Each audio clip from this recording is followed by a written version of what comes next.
Hi, everyone. This is Andrew Marr with Triplio. Thank you for joining us for this lunch session on how marketing can use predictive orchestration to win the best deals. A little about me for those of us who haven't had a chance to meet yet. I was born in Monterey, California, so just south of San Francisco.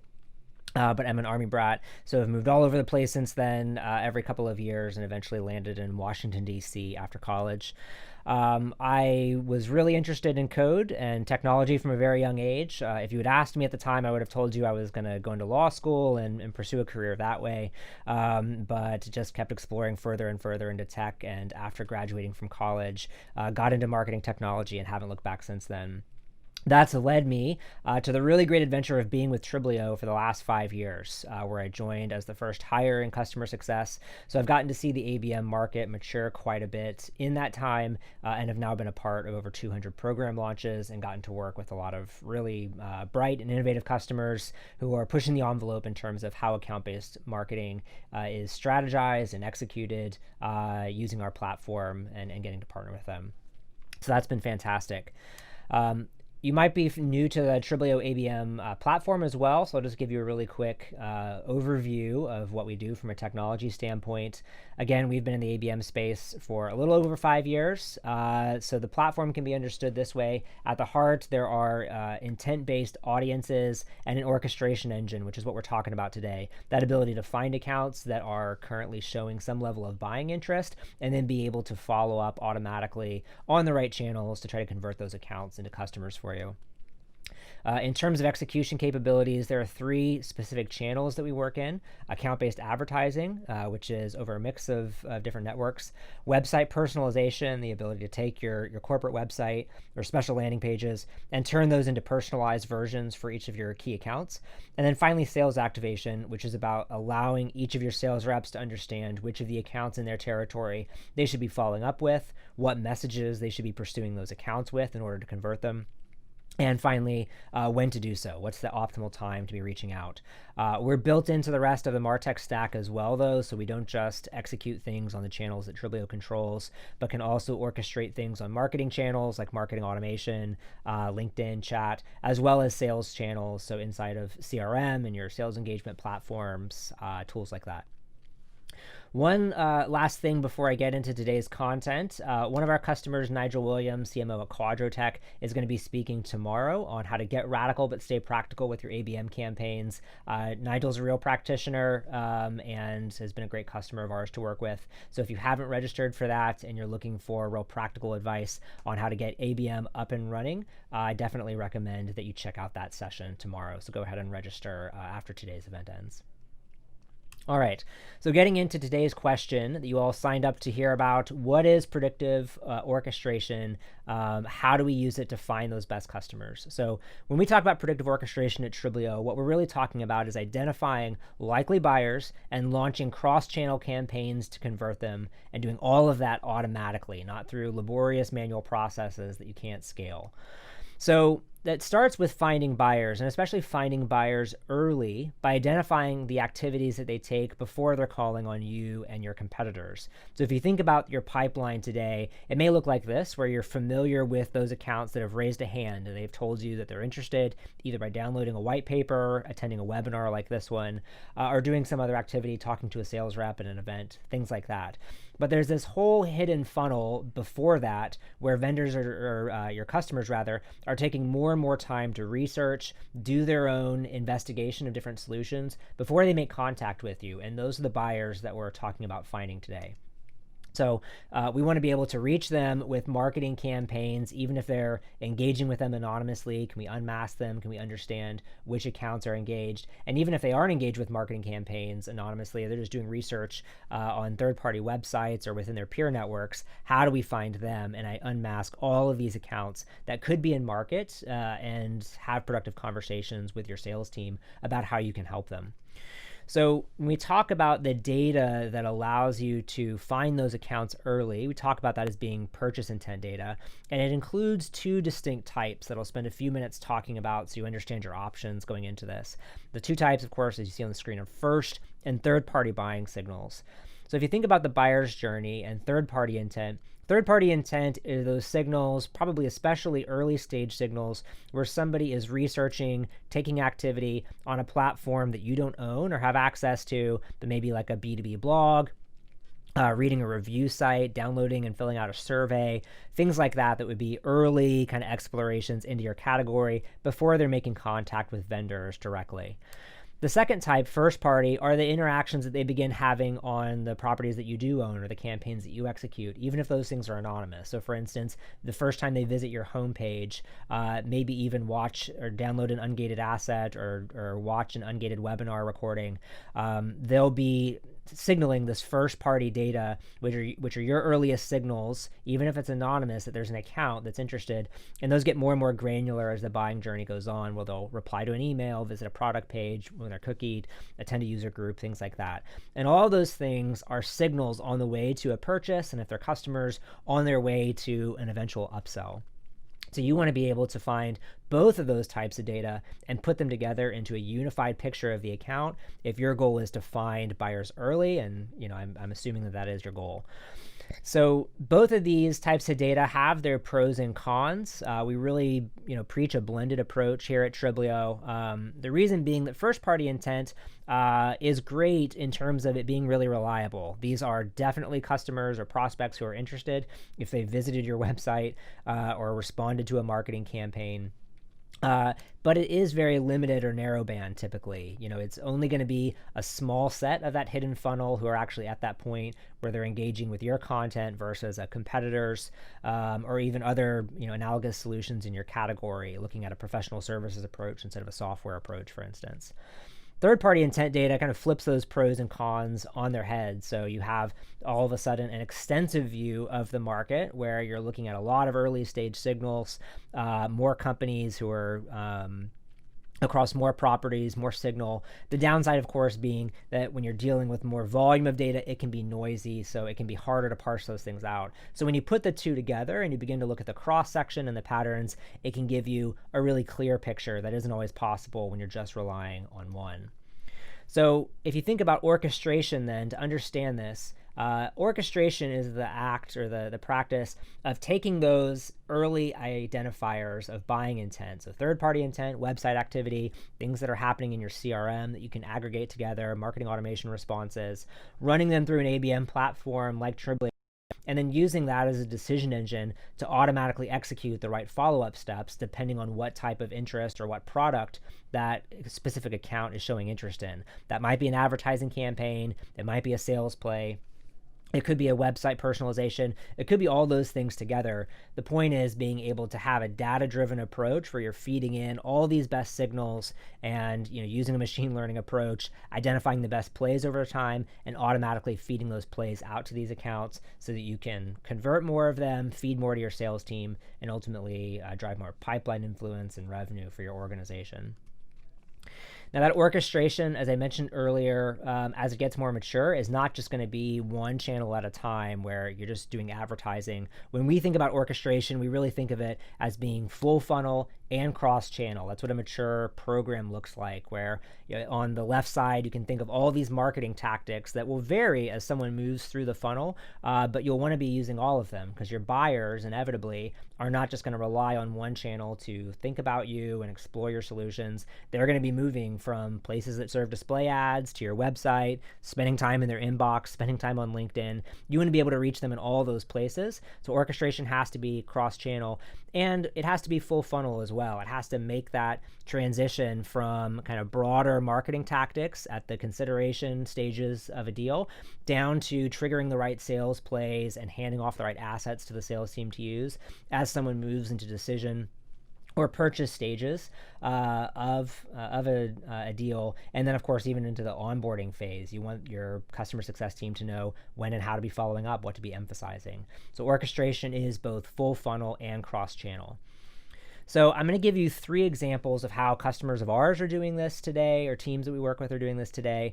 And I kind of group this into, complexity levels. So Predictive Orchestration 101 will take just third-party intent, feeding into a display advertising campaign. Very simple. One data source, one channel for execution, where a lot of customers that we work with start out. Predictive Orchestration 201, a little bit more advanced, is going to make a one-to-one approach scale for sales and marketing to get working together, still being able to be highly personalized at scale. And then Predictive Orchestration 301, the most advanced, using multiple intent data sources, a total addressable market of millions of accounts, working with enterprise territory management. This is, automating things in a complex environment, and a great example of how powerful these types of programs can get with some development. So the 101 use case here, I will use Redpoint Global, a customer of ours, as an example of this. They sell a CDP SaaS solution, and their goal was to engage buyers earlier in the decision process. So how do they use predictive orchestration to accomplish that goal? So the first thing they'll do is, of course, use intent data to begin gathering a list of, in the thousands of accounts they could be reaching out to at any given moment, which ones are a priority, which ones will they spend those ad dollars on to nurture and to engage further. And they use that intent data to monitor for two distinct buyer's journeys that their marketing team knows they need to facilitate well. The first one is an IT-led project where the company might be looking for a customer data platform, customer data management, data regulation control, things like that. The second one, is a marketing-led project and CDP purchase, where the account's looking for more customer experience platform, customer journey analytics, things like that indicate marketers are looking for a data solution. So depending on which of these accounts they identify and which type of project they believe it is, an IT project or a marketing project, they'll then launch advertisements automatically with the messaging tuned to and the targeting tuned to the right persona. So if it's that IT project, there's going to be ads to IT people in that account about customer data management and so on.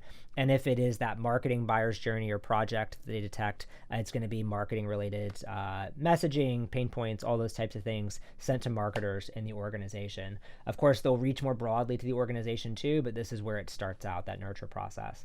And this, even though it was a simple campaign, is very successful for them. They saw that accounts were 2.5 times more likely to engage with their content while they were showing intent data if they received these targeted ads. So just showing intent signal, just because an account showed up in the hidden funnel over here, doesn't mean that they would automatically show up on Redpoint's site later. They needed to nurture them with those ads, and this was a very scalable and easy way to make sure that they did that, and they saw the lift as a result.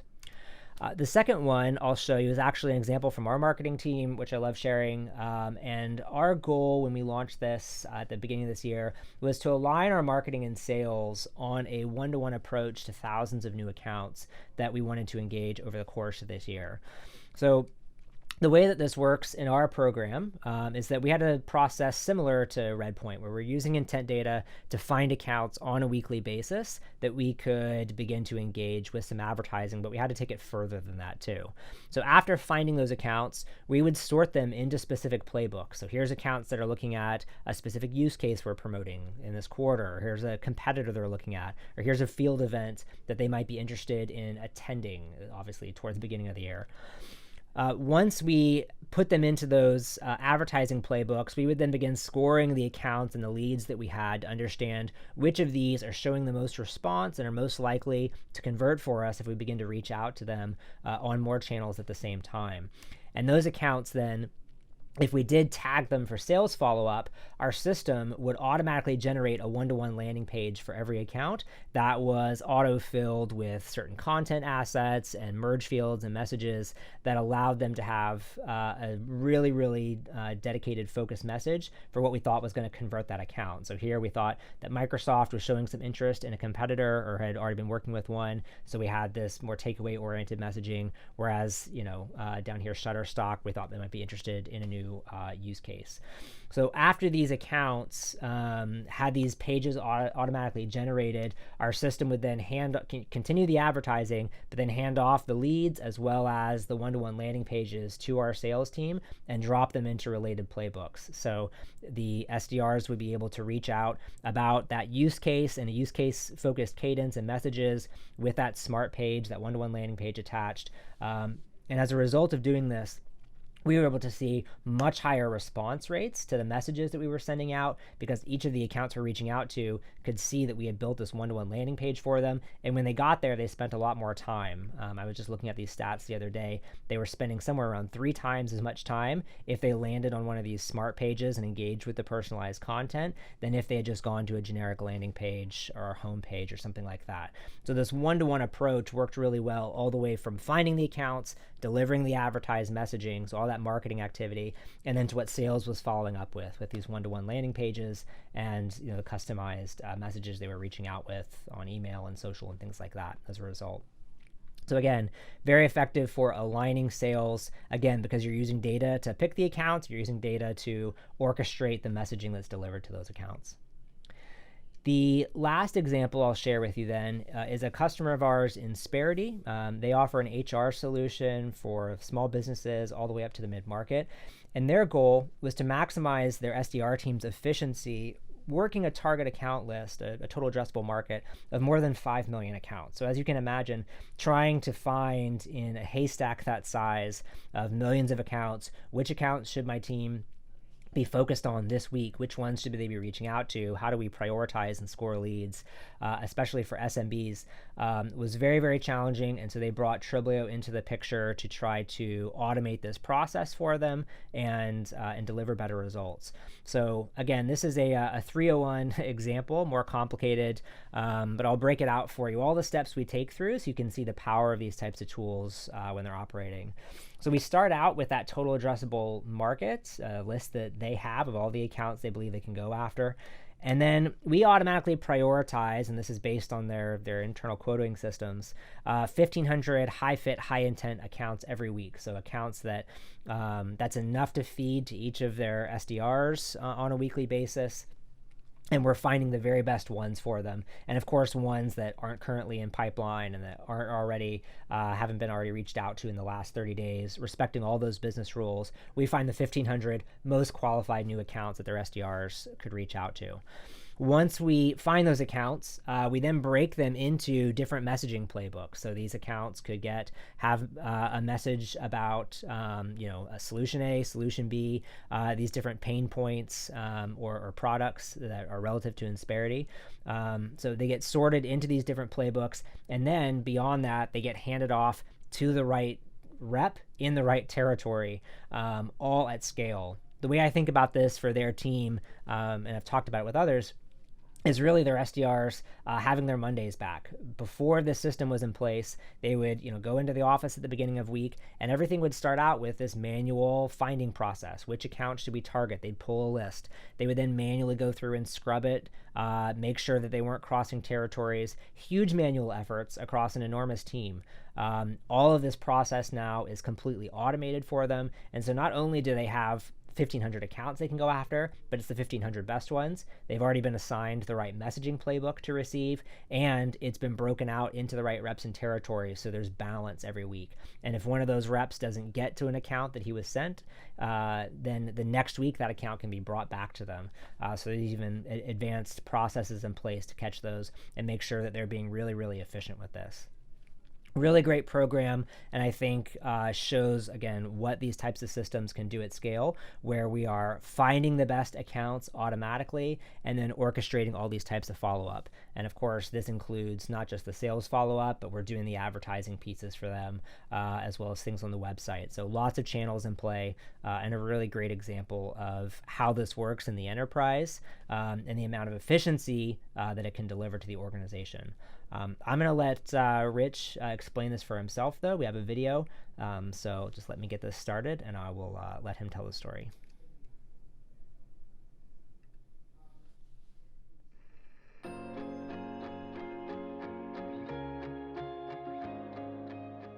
My name is Rich Whittington. I'm the Manager of Account-Based Strategy and Development for Inspirity. Inspirity is a leading provider of outsourced HR solutions for America's best businesses. We're publicly traded on the New York Stock Exchange. We have about 3,500 employees and about 80 district offices across the country, and we serve about 8,500 clients. When we started our account-based approach about 6 months ago, what we realized is that our target market That population was about 30,000 businesses at the time that we ran the data. What we realized is that we don't have the capacity to reach out to 30,000 businesses at any given time. And so what we've been able to do through the help of Triplio is prioritize and segment our accounts. All of our strategy and our planning is focused around this idea of FIRE: fit, intent, recency, and engagement. The value of Triplio Orchestrator is that it delivers on the value proposition of our FIRE data strategy, and that is when we're feeding through high fit, high intent accounts, we can now append the engagement data to those accounts, empower our SDRs with that information, and it allows us to prioritize an SDR's day. Historically, an SDR would come in on a Monday morning and still have to figure out what their list looked like.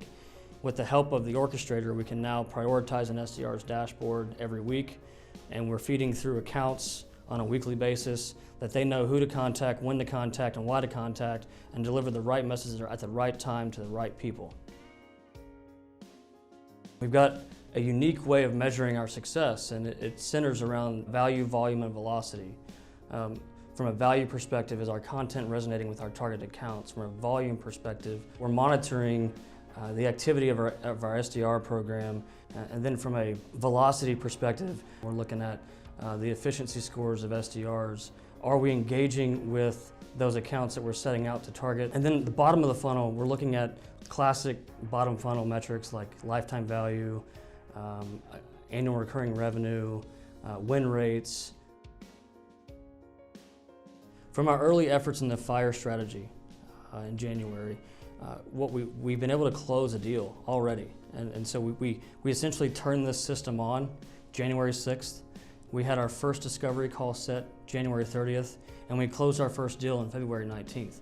That is a sales cycle of 20 days, which is tremendous when you think about our typical sales cycle was about 70 days. And we're now seeing the SDR efficiency rates increasing at a tremendous clip. We've done a pilot over the last 30 days, and what we've seen is about a 500% increase in their efficiency, the number of discovery calls they've set against the number of targeted accounts that we've identified. Triplio offered exactly what we were looking for in a strategic account-based partner. Number one, they show a high desire to help us solve our deepest business challenges. Number two, Triplio offers the expertise specific to and customized for our various go-to-market motions across our marketing organization. And number three, Triplio showed the tenacity to jump in and really add value to our marketing operations team. And what we've realized with the account-based funnel that we can now run side by side to our traditional legacy method is that we can essentially fish with spears now that we've identified target accounts and we're feeding through intent data and we're enriching it with the engagement activities from our prospects on Inspirity.com. Triplio has played a tremendous role in helping us do that and operationalize the data in hopes that we monetize the data on the back end, lower funnel activity.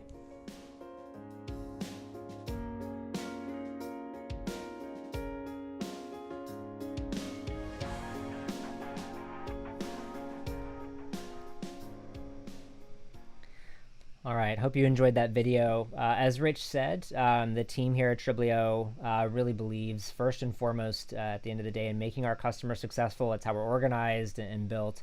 So I love that he just mentioned the tenacity of the team, our customer success team, as well as our developers who get in there and work with our customers and make sure that these orchestration strategies aren't just slides that we talk about at events like this one, but are actually bringing to life processes that deliver a tremendous amount of value to our customers. And they've been just fantastic partners to work with throughout this. So a couple of takeaways for everybody as we're wrapping up here, and you think about how predictive orchestration can help you to find the best deals. So first, just know what level of orchestration makes sense for your team to move to next. And starting at beginner is totally fine. So if you're still just at the beginning stages of exploring account-based marketing, that one-on-one example that I mentioned with Redpoint, where they're just starting simple, looking for a way to take intent data and activate it using display advertising is definitely a good way to begin operationalizing some of these processes, even automating that process of finding new accounts on a weekly basis and making sure that other marketing programs and sales programs can run on that data. Advertising off of it is a great place to start. I'd be happy to walk you through more details of how that works. But also, if you are a year in or 2 years in and you know that your needs are more complex, you know that you want to be able to take it the next step and have, intent data triggering not just advertising, but maybe a direct mail send that then an SDR follows up on, and then you have another marketing touch after that.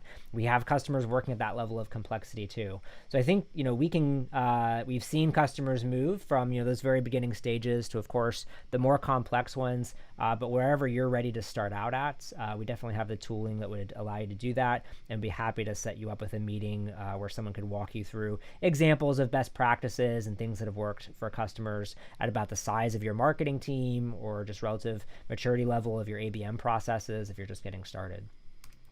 Second thing I wanted to mention is to focus your program on where sales reps need help to improve results. This might sound really obvious, but your program is going to show results not just in an ROI dashboard, but in making each one of your sales reps feel and actually be more successful in their prospecting, in their closing work. So we have seen accounts start with very top of funnel activity, like you saw with Redpoint, where they're trying to find those new accounts and move them into a process on a weekly basis. But we've also worked with customers, and we'll have a case study coming out soon of somebody who one of their first programs was actually bottom funnel pipeline acceleration, where they're taking their largest deals and applying some A/B tests with ABM to see what tactics move accounts forward the fastest and help them to grow deal size.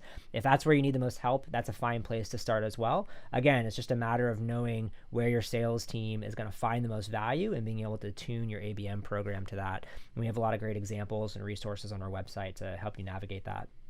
At last, I would just say to build on insights. As I mentioned at the beginning, not all intent signals are created equal, and you could be very successful just starting out with first party. You might need to look for specific third-party sources. It just helps to understand what that data is before you launch your program, and to really be sure you're building on a solid foundation, and ultimately one that's flexible, because data sources, there's going to be more coming online all the time. So building a system that can ingest all types of new signals that you're getting, so that you can have a really robust program and not be rebuilding too often. In that light, takeaway offer for this session today is just that Triplio would love to supply each one of you with a customized buyer signals report, so you can understand, based on the data that we have in our platform, well, if we were to start an ABM program with intent data and try to orchestrate things, who would we start reaching, in the next month or 2 months. So you can register for this at triplio.com/B2BSMX. There's a form there you can fill out. We'll get in touch with you so you can get your script and confirm the types of accounts you want us to be finding for you, so we can give you as clean of a report as possible, focused on the things that make the most difference to your team and they're most relevant for your company.